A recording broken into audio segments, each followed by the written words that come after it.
Welcome back to Fearless Ferris Fire. So as you can see, I actually got a haircut. So that's nice. Made an appointment with the people, and our governor here in Nevada has released the first order. So basically now we can, or the first phase of opening up, so we can actually like schedule haircuts and stuff like that. So got my haircut, and well, that's nice, and I hope everybody else is just doing great. So in this video, I'm going to be showing you my mobile setup. So this is basically how I set up my tools, and this is how I run when I need to go fix something that is not out of my own shop, which isn't very big. So usually I'm crawling around in the dirt. So this is usually how I roll to be able to, do anything outside. So, this is usually actually how I roll for, I do a lot of mechanicing for a ranch down in Gardnerville, Nevada, and so this is my setup. So, let's break into it. So, this is so I basically use this Husky bag. I showed this in an earlier 2 haul. I think it is a 24-inch. And then this is like a 12-inch, just kind of regular toolbox. So this one is actually Popular Mechanics brand. And that is actually an old Walmart brand. And my parents actually let me use this one because I actually bought one. It got crushed, and I was super mad, and I still have not put the $50 down for a new one, but this one works. And basically I put, instead of buying another $50 one of these, I just put that money into that tool bag, which usually holds a lot more stuff. Not quite as organized, but it holds, even larger stuff, which is a lot of times what I need. But so starting off here in the top, I basically have so these are extractors. I've used these quite a bit. All the stuff is super rusty on these tractors and stuff. More extractors. Missing one somewhere in there, but they're all in there. Oh, there it is. So, and then I keep my ratchet. So this is my snap-on ratchet. Crescent wrenches. This is the Mac. Breaker bars. So, all the kind of the socket accessories. All the, extensions. Keep in these Crown Royal bags, which I get from my grandfather. Sharpie. Safety. And then I roll with my 1/2-inch drive impact sockets, because I work on quite a bit of big stuff, which I need impact grade stuff for, because the airlines that they run there are enough to break chrome sockets apart. So these are my standards, and I have a box of metrics in there. So as you can see, I just roll with crescent wrenches, tape measure, pressure gauge, oxygen sensor, bunch of different fuses and stuff, extra spark plugs for stuff. Like these are chainsaw ones. These are off of a ATV engine. This is another ATV engine, and is also on some Euro cars. So, and then I keep bit sockets up in here. So like I have the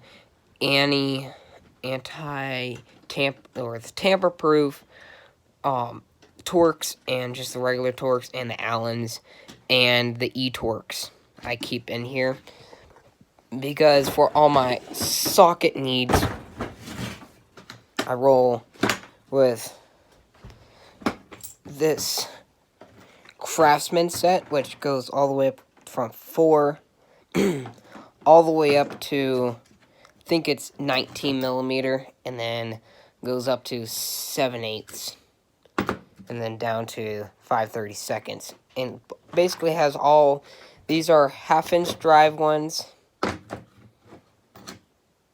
And these are all 3/8, and these are all quarters. So, and the reason I bring ratchets with me is because the Craftsman ratchets that come with this are pure and utter trash. And it makes me want to puke whenever I spin one over. So that is what I roll with, and it even has the deep sockets, but I roll with the impact sockets, so I do have big enough sockets to basically access anything that I need to work on.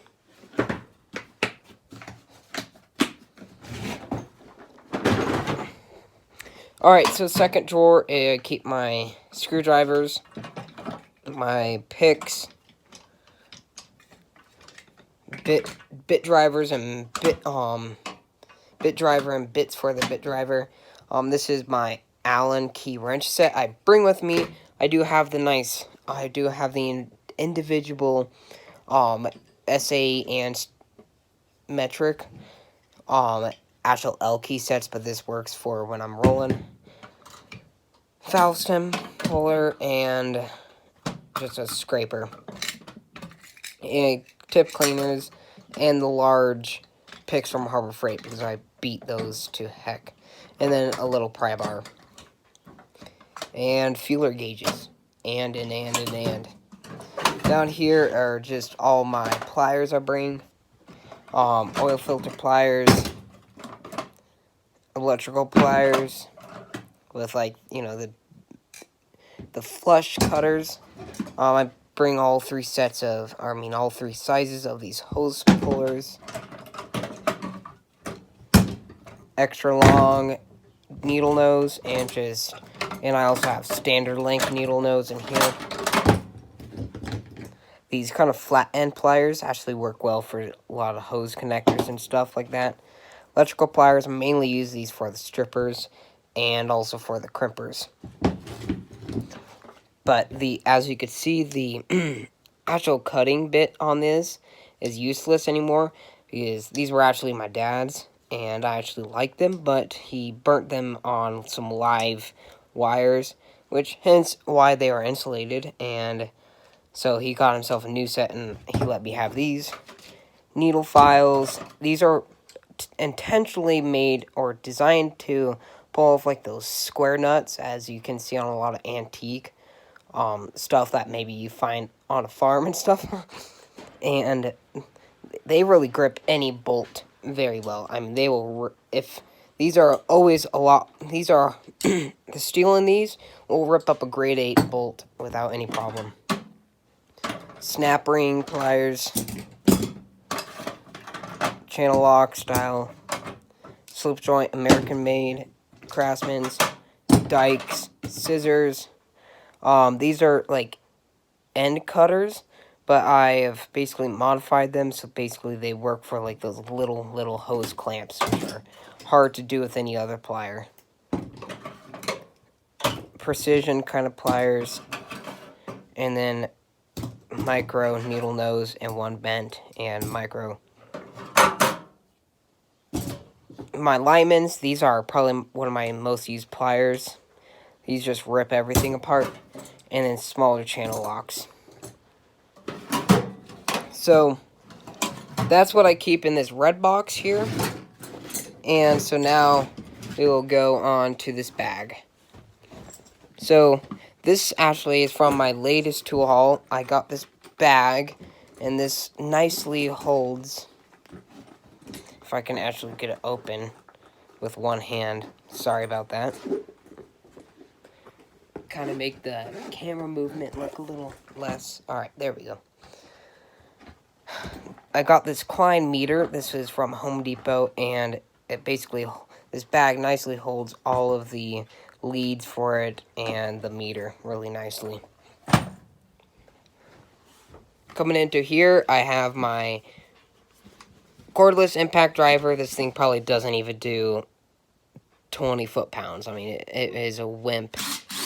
But it does the job when I'm just trying to get stuff loose or slightly tightened. Towels, Never can have enough of those. Electrical stuff. Like, I have a soldering iron, so if I am somewhere that actually has power, I prefer to use that. With, like, zip ties, some heat shrink, test lead, so I can put this end onto something like the battery, and then power it with that end. So, kind of a budget power probe, but it doesn't measure voltage off the hand. And, like, solder and stuff in there, and extra wire.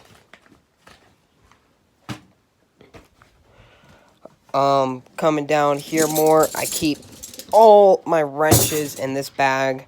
It's not super organized, but I can find them if I dump them all out and search around. So I keep flare nuts,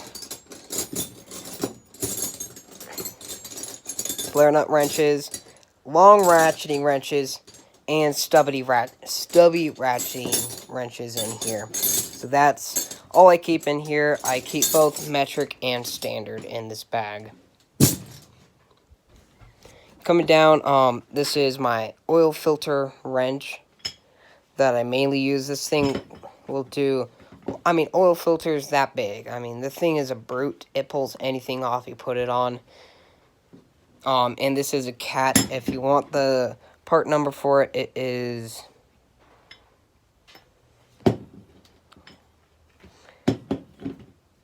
Search for it a little bit. Right there. Try to make it visible.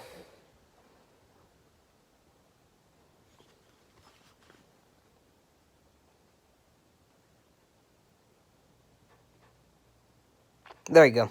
So that's part number for that if you want it. I think it's $12 about from the cat dealership, or you know, like a cat dealership. Not too bad. This is my air impact gun. This is the Earthquake XT. This thing is a brute, and I have a little tail for it, which keeps it nicer. I think it's well worth its money. It beats, or it'll pull off anything that the snap-on ones will, or the half-inch drive snap-on ones. This is my other oil filter wrench plier. This is like when one is directly upwards and you can't really get to the side of it. It actually works quite well. This is my metric impact wrench set. I mean, impact socket set, not wrench. This one goes up from 10 mil all the way up to 24 mil, so it really includes everything and does not have barely any skips. Actually, it has no skips at all, sorry. So, really like that set. I actually got it for Christmas. My grandparents got it for me, which was really nice of them. Alright, coming down here more, I have all my punches and chisels in here.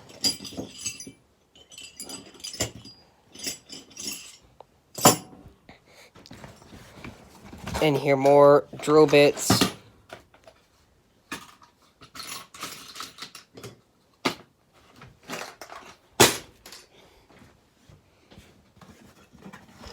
Flashlight. I do keep that bottle of propane in here and the torch for it. This is like the Quantum flashlight from Harbor Freight. Works not too bad for the price. Earplugs.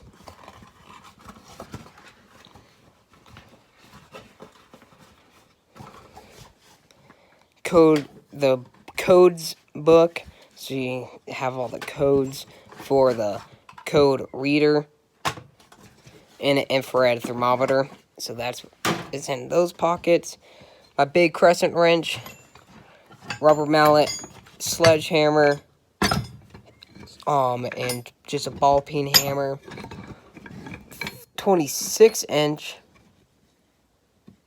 or 25-inch pry bar. Smaller pry bar, medium pry bar. I'm not going to tell you all the lengths on it, but it's one of the Tekton sets. Some of the punches that fell out of my bag. And a half-inch drive torque wrench. And a small hammer, ball peen. and, you know, some drive sticks, some ladyfinger pry bars, you know, all the jiff, and a test light. So I think that really concludes, you know, my Mobil kind of setup. That is how I work it. That's how I have it organized. If you have any suggestions for me, I will definitely look into them. And if you do, leave them in the comments below. And if you enjoyed this video, please give it a like. If you disliked it, give it a dislike. And give me some feedback so I can make it better. And for everybody watching, I really appreciate it. And I hope I'll see you in the next video. Thank you so much for watching, and I'll see you next time.